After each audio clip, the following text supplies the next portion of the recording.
69편 29절에서 36절입니다.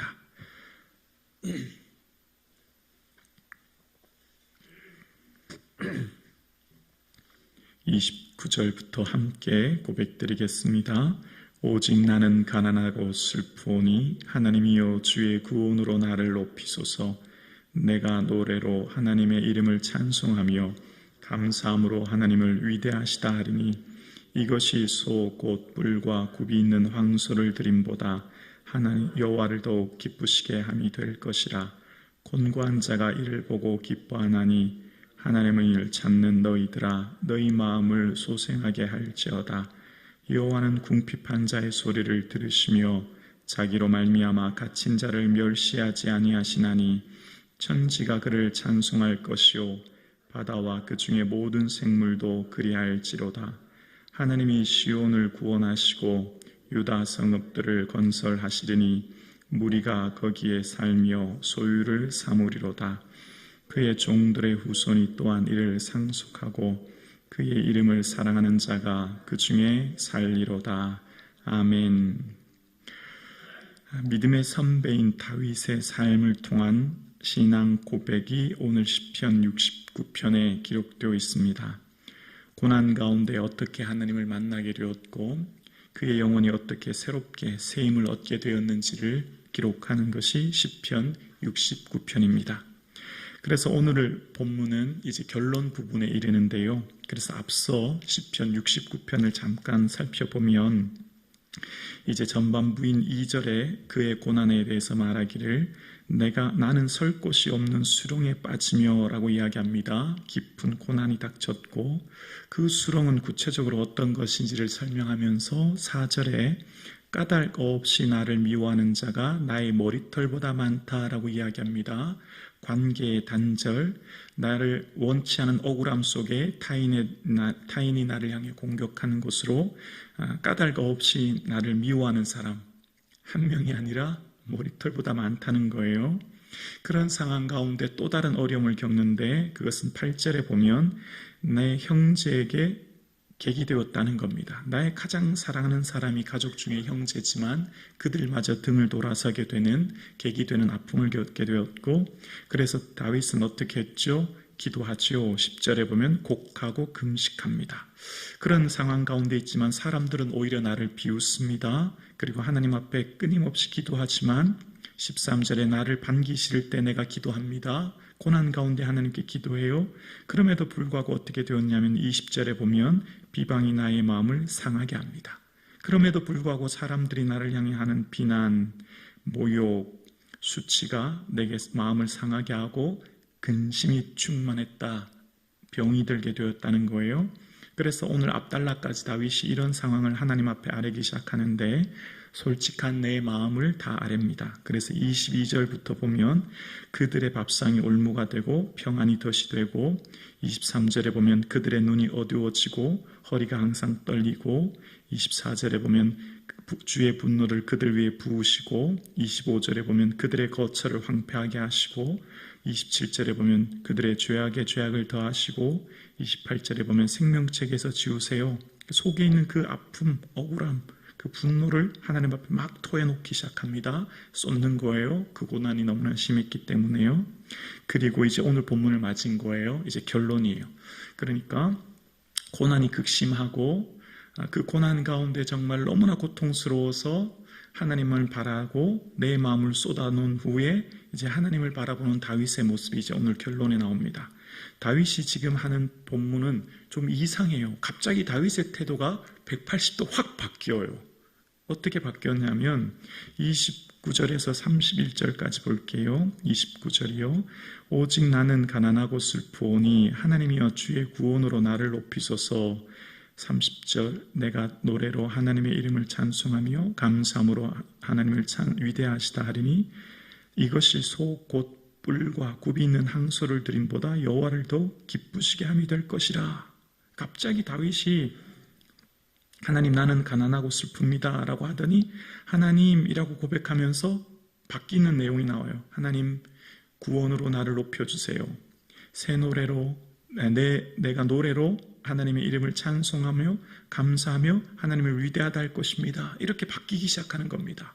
좀 이상하지 않습니까? 조금 전까지 엄청난 고난 가운데 불평을 토로하고 하나님 앞에 막 원망하는 것 같은 다윗의 모습이 갑자기 하나님을 바라보면서 하나님을 위대하시다 하는 모습이 나와요.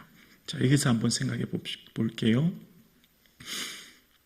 고난 가운데, 어려움 가운데, 극심할 때 하나님께 기도하면 몇 가지 단계가 있죠.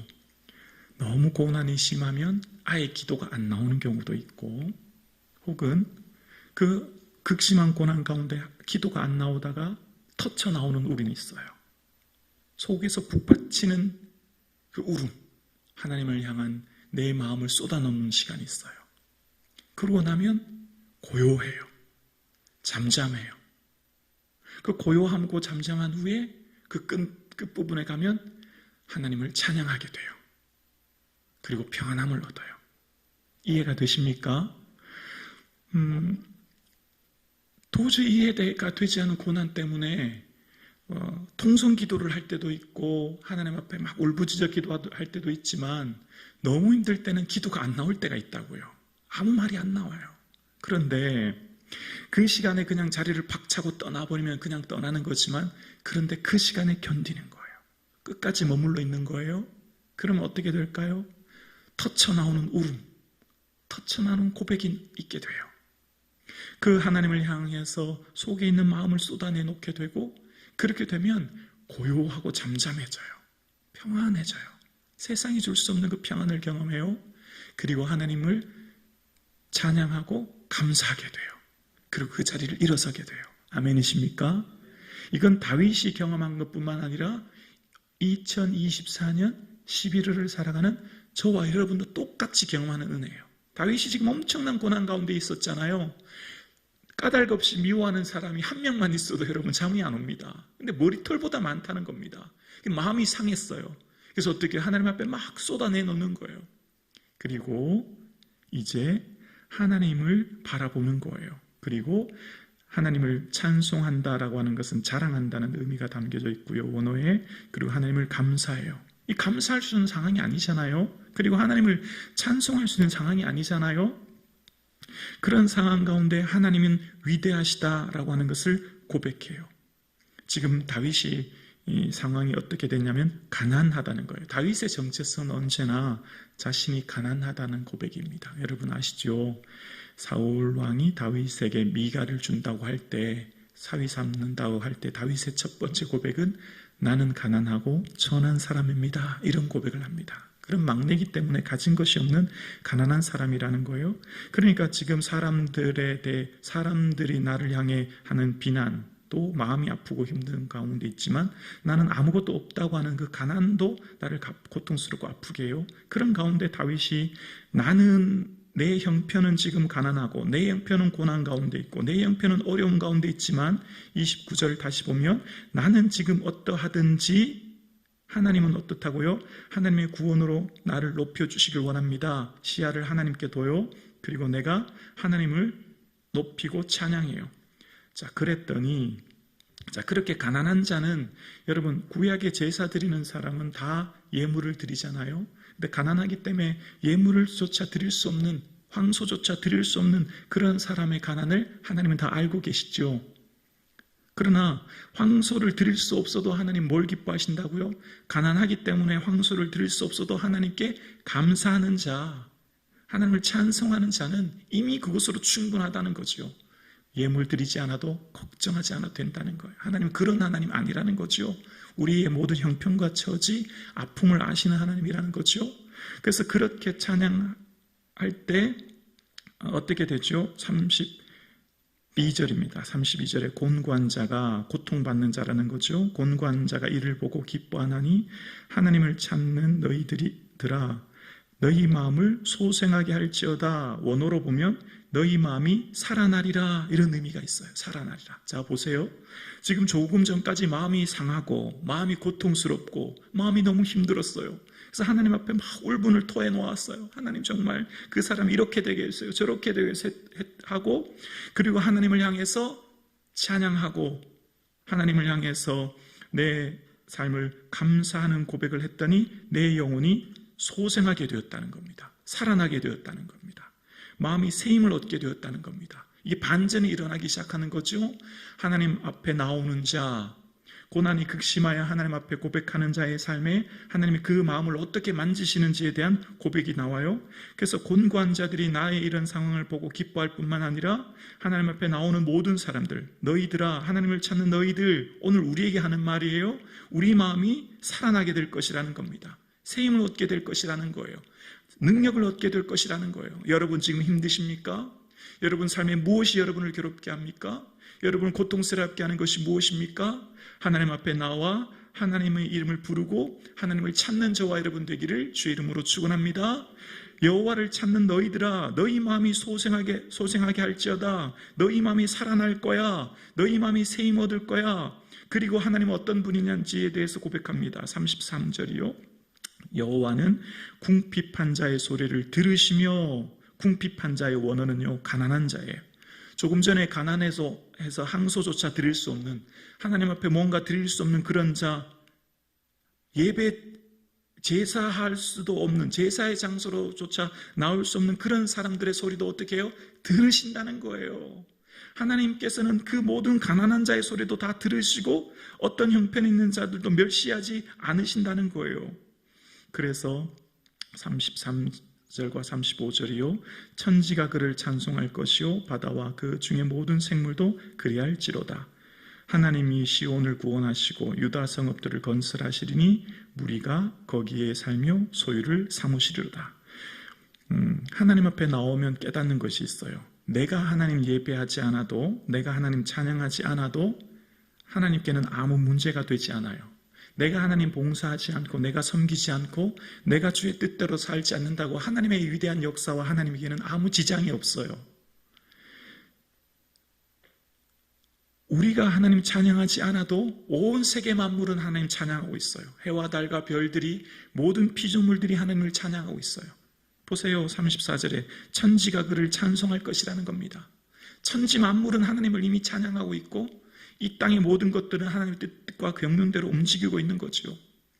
그럼에도 불구하고 우리가 하나님을 찬양할 수 있는 이것은 은혜이고, 그리고 다윗이 이 고난 가운데 어떻게 찬양할 수 있게 되었고 어떻게 새 힘 얻을 수 있는지에 대한 그 이유를 35절에 설명하기를, 하나님이 보이시죠? 시온을 구원하시고 유다 성읍들을 건설하시리니 무리가 거기에서 살며 소유를 삼으시리로다. 하나님이 구원, 건설, 소유라는 단어 보이시죠? 하나님 다 하신다는 거예요. 하나님이 구원하실 뿐만 아니라 건설하시고 소유를 삼으시고 우리를 그곳에 살게 하시는 분이 하나님이시라는 거예요. 다윗이 지금 너무나 극심한 고통 가운데 막 울분을 토하고 내 형편을 이야기하고 도저히 감사할 수 없는 가운데 하나님 바라보고, 하나님 그럼에도 불구하고 하나님을 감사하고 찬양할 수 있는 힘이 어디서 나왔냐면 하나님이 하신다는 거예요. 하나님이. 오늘 저와 여러분 절망이 왜 오죠? 왜 우리가 낙심하고 절망하죠? 내가 할 수 있는 게 아무것도 없기 때문이에요. 길이 막혔기 때문이에요. 캄캄하기 때문이에요. 나를 도울 사람이 없고 내가 할 수 있는 능력이 없고 더 이상 아무것도 보이지 않기 때문에, 소망할 수 없기 때문에 우리는 지금 이 시간 우리의 삶이 절망 가운데 마음이 상하고 아프죠. 근데 다윗이 그 상황 가운데 눈이 열렸어요. 어떤 눈이죠? 하나님이 하신다. 하나님이 구원하시고 건설하시고 소유를 삼으셔서 나를 거기 살게 하신다. 하나님 나를 지금 이끄신다. 오늘 시편 69편에 어떤 고난인지는 알 수 없지만 아무튼 너무 큰 고난 때문에 다윗이 절망 가운데 있었는데 그런 가운데 마음이 소생하게 되었어요. 마음이 살아나게 되었어요. 그것은 바로 하나님이 하실 것을 바라보았기 때문이에요. 여러분의 미래, 여러분의 자녀, 여러분의 가정, 우리 교회, 이 민족, 하나님이 이끄실 줄로 믿습니다. 지금 내 삶에 어떤 고난 가운데 있는지 그 아픔 주님이 듣고 계시고 그 모든 고난 가운데 우리를 인도해 주시고 우리의 삶을 하나님 은혜 가운데 인도하시고 지켜주실 줄로 믿습니다. 그래서 다윗이 마지막 36절에 그의 종들의 후손이 또한 이를 상속하고 그의 이름을 사랑하는 자가 그 중에 살리로다. 우리의 내 삶, 내 미래, 내 자녀, 내 모든 것 하나님 지켜주실 뿐만 아니라 이처럼 주님을 사랑하는 자 하나님 안에 은혜 안에 살게 하시고 인도하실 것이라고 한 분명한 믿음의 고백으로 시편을 마치고 있습니다. 오늘 예배하시는 저와 여러분, 하나님은 살아계십니다. 우리와 우리의 삶, 우리의 미래, 우리의 가정, 몸된 교회, 이민족, 온 열방을 친히 주님이 통치하고 다스릴 줄로 믿습니다.